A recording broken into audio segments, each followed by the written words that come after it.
If you wanted to be one of the first to view my content, make sure you subscribe to my channel and hit that notification bell to be notified when I upload my post every Tuesday.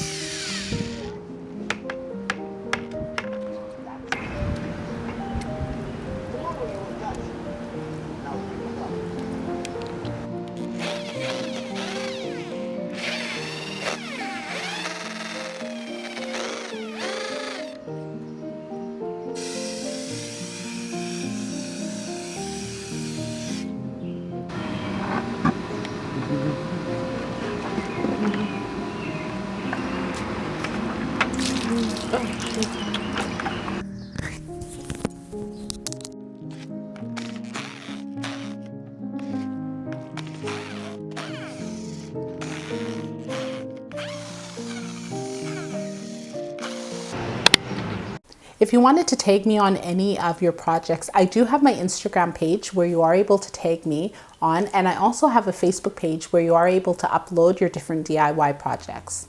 You can check out the link in the description for all the additional information. Now that you know how to make the paper mache, you can check out this tutorial next. If you like this week's tutorial, hit that like button, be sure to subscribe to my channel and share the content with your family and friends. Thank you guys so much for watching. Take care.